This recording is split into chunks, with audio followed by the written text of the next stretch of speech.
Every team, every topic, everywhere. This is Believe.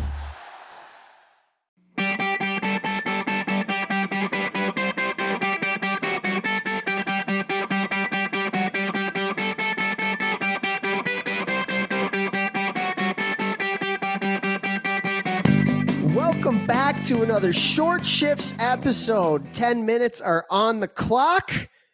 Jeff Lavecchio has no idea what we are going to be talking about today, nor does he ever really have an idea about anything that's going on. But we are live on Facebook too with our Facebook community, so that's a cool little new feature that we got going on. Thank you everybody for being on there. Vex, you ready to go? You ready to feel the thunder? Hit me with it, baby. Okay, the topic for today, and this is from Kesha, actually, in the community group. The singer? She's in our group? Yes, absolutely. Best hockey chirps. Best hockey chirps. So I'm sure you've maybe given a few in your day. I'm sure you've maybe taken a few in your day. Maybe we could keep these at least maybe PG-13 rated, but I want to know, what are some of the best chirps that you have heard in hockey? Here we go. Let's go. What do you got for me?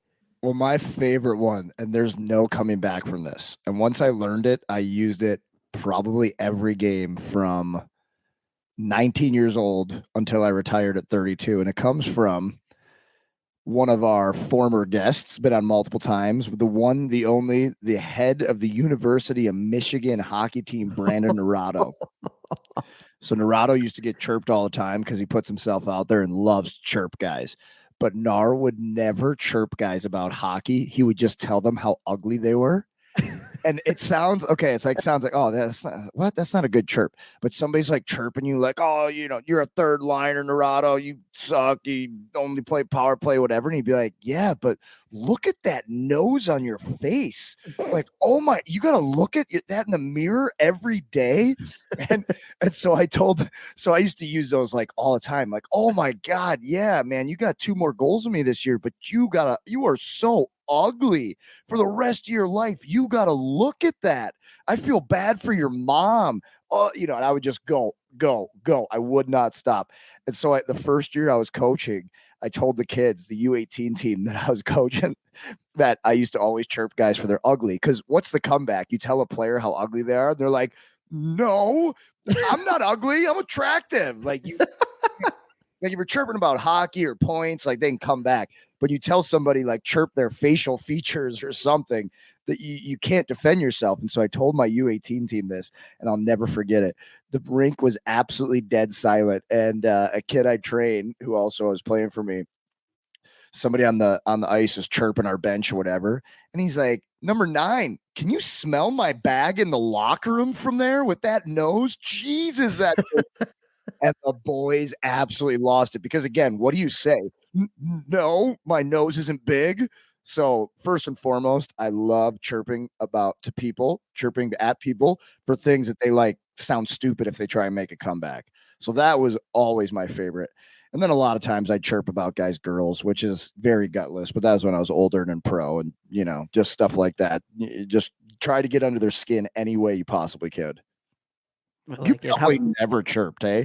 Your chirps are probably like, I've got a higher GPA than you. Oh, easy, buddy. Got a higher GPA than you. Yeah, that was my number one. To be honest, like I had terrible chirps. I never got into the chirping. It was just like, oh yeah, well, F you, man, or something like that. It was never like, I wasn't doing that. Yeah, I could see. Yeah, it made me play better. Like, but there was a ceiling. There was like a point of diminishing returns. Like, I would love giving it back, love it. But like, if somebody fired me up like too far, I would just see red, and that's like all I'm thinking about. That's all I'm just yelling back, chirping. But up until that point, like, I'm playing better when guys are chirping me. I 100%. Loved having the heat on me. I love chirping too. Like, I wasn't very good at it. Like, my chirps were bad, but like, I was always better. And I say this all the time. I was always better when I was pissed off. Like, if somebody got into me in the first shift, or like boring games I wasn't good in, but like passionate, like, yep. Somebody's trying to freaking shadow me type stuff. Like, those were always so much fun for me. And I was like, I felt like I always kind of played to the occasion like that, where if somebody was just into me the all game, I took that as a badge of honor, and it was like, let's go. Yeah. Let's go. Because there's nothing better than if somebody's chirping you and then you score or you get an assist or something like that, and then you just skate by them. You don't even have to say anything. Oh, Like, bro. what's up, bud? Well, especially in Europe, because like nobody wants to fight in Europe for the most part. Like Austria, there's fights, but like not as many as the AHL or anything. And so you don't ever gotta like think about that stuff. I'd skate by teams' benches and give them this thing. If they're chirping me all game, I'd give them the ear, just like, come on, bring it. I you know what my favorite was chirping fans. Oh yeah.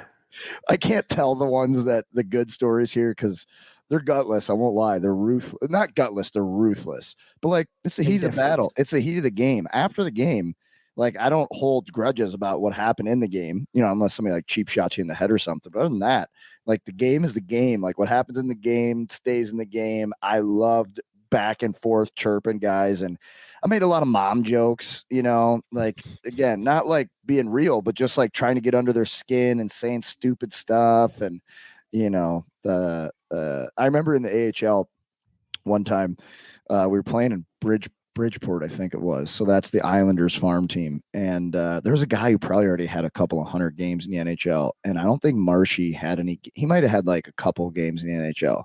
And by Marshy, you mean Brad Marchand. Brad Marchand, yeah, sorry. Yeah. He either had no games in the NHL yet, or he had a couple, but not a lot. And this guy who he probably had 200 to 400 games in the NHL starts chirping Marshy, and Marshy's like, yeah, I'll crush you with my wallet. Everybody on the ice looked at him. We're like, that guy's got like 400 games. Like, he's got a lot of money in the bank. But like, the best is when guys are like not good at chirping. Like, they think they're good, but they're not. Like, and they're on your team, and it's just like, yeah, it's hilarious. Absolutely hilarious. A lot of chirps about being ugly. That's what I chirp people about. Because again, no comeback. I got a lot of chirps, obviously, for my size. So that was like pretty standard as I was growing up from birth all the way until I retired. But there was one. So like the typical, like, oh, you're a midget, like, type stuff. I'm always kind of like, all right, man, like, give me something better than that. Like, I've heard that a million times. By the way, I think it's hilarious that they don't call it like by levels anymore, like midget, bantam, peewee, squirt, mite, because it apparently offends short people. I'm okay with it. Changed it? I think so. I think they were offensive names to short people, and that's why they don't say it anymore. The world has gone soft. Anyway, so now it's like, yeah, I'm U13, and I'm like, well, I don't know what that means, or I'm U11, and I'm like, what is that? Is that peewees? Is that like? Can we go back? Yeah. But anyway, I have some really good ones. I have some do's and some don'ts. Do's and some don'ts. Okay. Here. First of all, I'm going to tell one of the funniest stories. I think I might have told this one before, but it's probably been a while.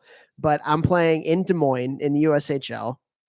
And you know how in Des Moines, it's like, the barn is like, it's old and everybody's right on top of you. And the benches are right next to each other. So I'm getting ready to go out. It's in, I don't remember what period it was. It must have been the first or the third period. But I'm getting ready to go out at the door. And the opposing goalie on the other bench was standing like right on the glass, right next to me, right? And I'm getting ready to go out, and then a whistle goes. My line doesn't go out, so I'm just kind of standing there, and the goalie just kind of looks over. He goes, "Hey, Scott." I'm like, "Yeah, what's up?" He goes, "I got a question for you." I go, "Okay, what's up?" He goes, "My little sister, she's having a birthday party next weekend, and you think we can rent you for that? What's your rate?" That is like gold.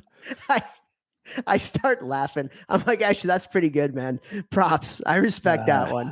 That's gold. It was pretty good. So I just start laughing right there on the bench. All right, we got like a minute left here. Couple do's and don'ts. For kids. For kids, don't like point to the scoreboard as a chirp. I think that's the most lame thing ever. And I think, like, for me, like, as a scout, when I was like watching midget games, if I saw that, I'd be like, oh my God, that's like, shut up. Like, just go play. So like, if you point to the scoreboard, I feel like that's just kind of lame. Actually, it's so funny. So I'm playing in kind of like a men's league right now. And there was like a thing where a guy pushed like the goalie, or a guy pushed another player into the goalie, kind of like a dangerous play. So I went up to him, I'm like, dude, what are you doing? And he comes up, he goes, what are you going to do? Like, don't say that. Like, don't say that. Well, what are you going to do? It's like, well, I know you're not going to do anything, so I'm just going to skate away, but like, don't be an idiot. Or like if you're in like juniors or midgets or something, like, oh yeah, well, where are you going? Or like, I'm playing in this junior league next year. Where are you going? I'm like, oh my God, shut up. So, I know we got to finish here. Players, if you got a commitment or if you've got a tender or you're drafted, don't use that. That's the only one. Yeah, I'm going here, dude. You're drafted. I think you're a loser if you say that. Honestly, yeah. Don't do that. Chirp about everything else in the world. No off limits. Other than that, because you just sound like a b-bag. All right, there we go. Share the show. Share it.